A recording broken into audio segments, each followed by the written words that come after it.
things recovered castaways never tell you.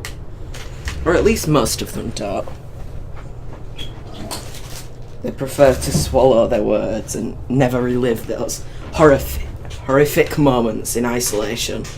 Or they fear that they have fallen too deep into the depths of insanity to be taken seriously. Mental institutions would be just another kind of prison to them. My twin brother, I'll call him Jacquin. Jacquin? Huh. Jacquin. For the sake of our privacy, is none of the aforementioned. At first, he didn't talk much and kept to himself. Locked away in his room for hours on end. But the most accustomed he grew to being back home, the more that opened up. The words poured out of him in heavy streams of verbal vomit, and all I could do was listen. He was lost for almost 2 months. Down south in the Gulf of Mexico, he hadn't been the same since. Not that I expected him to be. He told me some things that I'm still trying to process, and to be honest, I don't fully understand.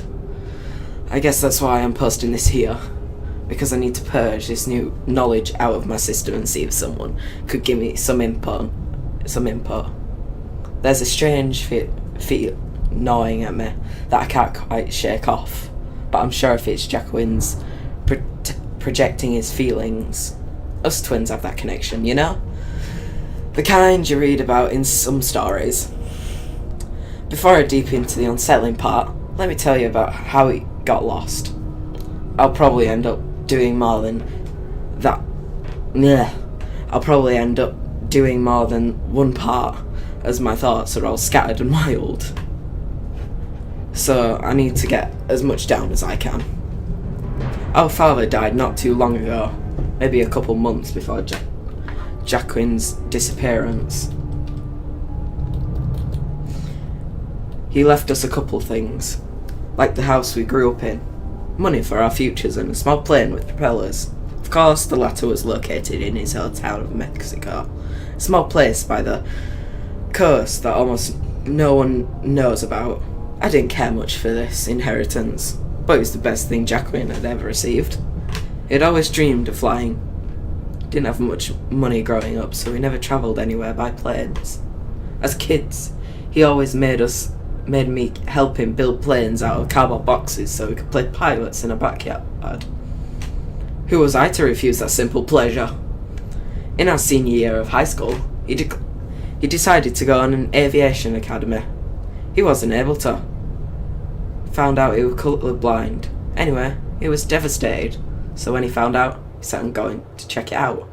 Helped him save up for his ticket, since it was easy for just one of us to go, and we contacted some old relatives to help him while he was over there. All was fine and dandy at first. He was so excited about the trip, and the same childish glee I hadn't seen in a while returned. It was contagious. We talked on the phone every day, and some days he would send me pictures of crystal blue water and pristine white sands, or various selfies of him with the plane. It looked like paradise for a while. I was a little envious. That was until one day I didn't hear from him anymore. 2 days after he first appeared, as he first disappeared, I was contacted by our family members with the unfortunate news. I flew over to Mexico a couple days after. I don't want to bore you with any more details, and also I kind of want to keep my hands stop shaking with anticipation in sharing this new knowledge, so just jump into it. He said the cries of seagulls sometimes sounded like the laughter of children, and it reminded of us when we were young. Some days he thought he could hear the anguish wails of another man, but it really sounded a lot like him. Sometimes, late at night, when he was too tired to keep himself awake, he would feel something stroking his leg, almost soothingly. He couldn't describe the consistency of what touched him, though. When he cried, most times he could hear someone or something crying with him. There were 2 other men in the small plane with him when the accident happened. They both died, but one morning he woke up to something strange, A man, oh well, something akin to a man, sat on his raft. He looked like an amalgam of the two men he had travelled with. You know how some pictures have two layers in different colours to look 3D? That's how he explained the look of this man. Like his companions were stacked. The man did not speak. It just stared. Jacqueline said his tongue would dart out at random intervals, like a snake's. When Jacqueline thought he would go crazy with paranoia and fear about this man, he started screaming at him until he leapt back in the water and disappeared. He came back the next day, its features deformed. Jacqueline said he could see it reshaping slowly and that it started to look like him. He repeated the process from the prior day until it left again. It did not come back the next day. One night he recalls being woken up by a very uneasy feeling. Upon looking down into the water, he said he thought he could see two big, bright eyes staring at him from the depths. There were enormous black smudges in the water once. He assumed it was an oil lake, since there are petroleum stations in the Gulf, but on a closer inspection, he couldn't see the distinct shimmer of oil. Instead, he thought he could hear whispers, dozens of voices, all very faint. Trying to listen to what they were saying, he leaned in, his face mere inches above the water. Then he saw two yellow, cat-like eyes suddenly open, staring right up at him. These were the same eyes he'd seen previously, whatever the creature is. It smiled at him. That's all he told me up to now. I'm itching to know more. It's more like annoying, but I try to make it seem like I'm not desperate. Yet I don't want to pressure him. It took him a while to open up on his own, and the last thing I want for him is to retreat back into his shell. I'll give it some time, hopefully he tells me more soon. In the meantime, I'll stay as far away as possible from the ocean.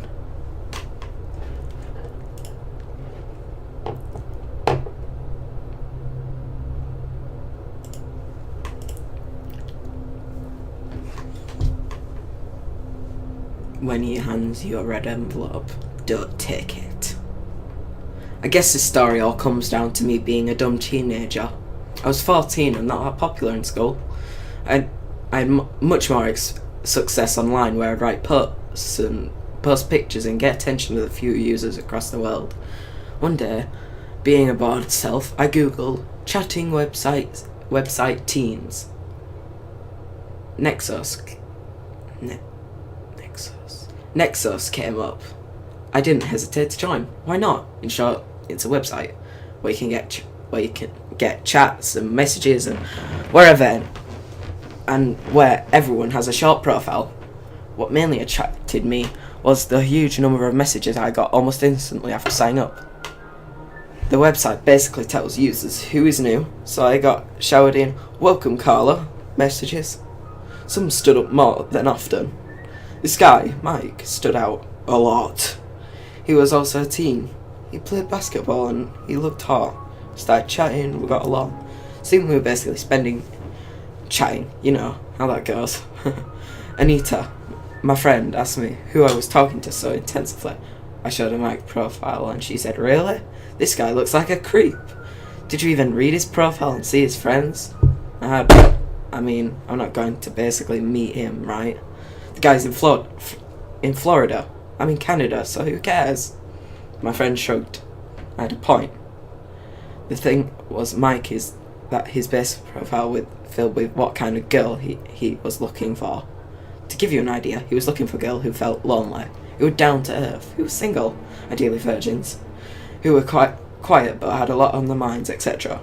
A few weeks after we started talking, Mike suggested that I come visit.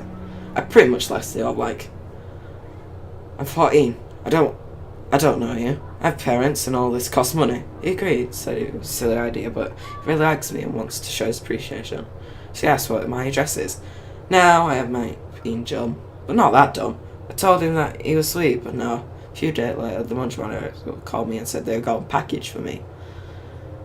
Now that is an exactly unusual for school to get packages for girls, since a lot of them were living there, as it was a boarding school too. But me? So I opened it. It's a necklace with some earrings from Mike. I freaked out.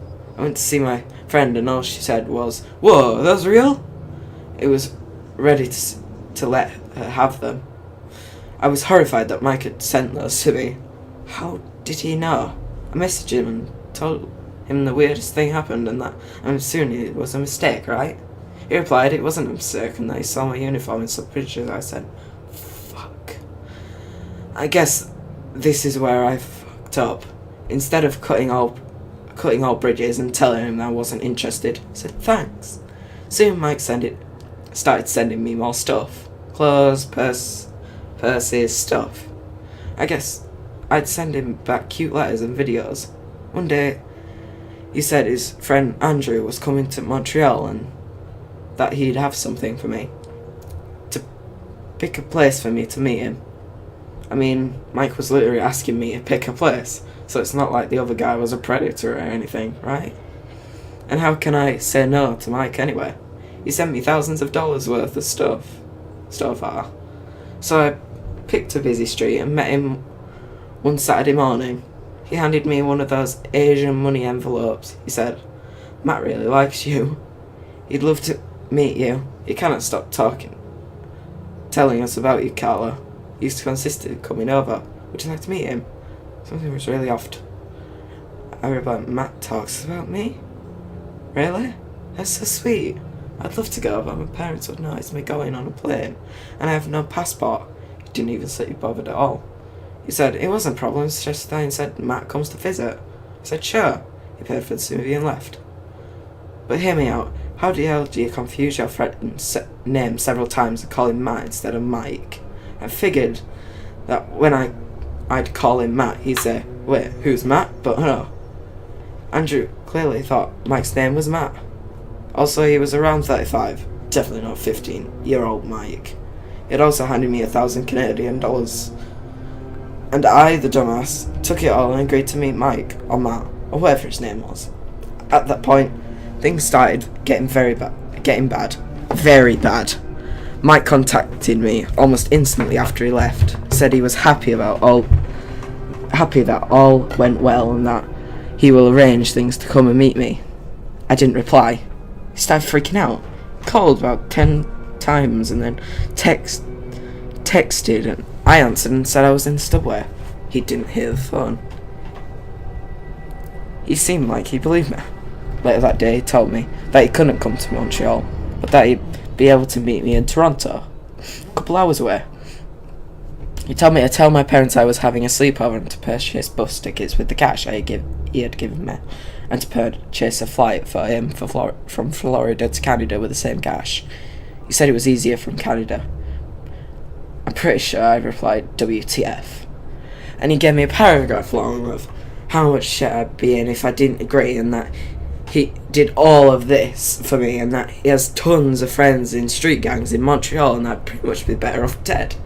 That's when I was smart. Went to my English teacher and told her everything. She contacted my parents, then the cops. After showing them all the items I got, all the chats, all the cash, they took my case very seriously. They suggested to not change the plans at all for Mike, not to get suspicious, but that this doesn't sound good at all, and that they'd figure it out. Stayed home that week, kept close contact with the police officer and basically told her everything that was happening. I purchased the tickets, did everything with Mike, told me all, and when came time to go and meet him in Toronto, the police sent another girl as bait. She wore the clothes Mike sent me, the purse he gave me, looked like me. The whole thing was creepy. Turns out Mike was a 42-year-old man that's known for human trafficking in Asia. According to what they have found in his possession, he planned to move across Canada through the west, flying me to Asia from there. I wasn't alone either. He'd been chatting with many other girls and apparently just the easiest one to get through. Man confessed that he didn't really expect me to suspect a thing. That was 6 years ago. Years of therapy helped me get this out of my mind, but this morning I had an encounter that brought all this back. I saw Andrew in Montreal chatting with a young girl and handing her an Asian money envelope.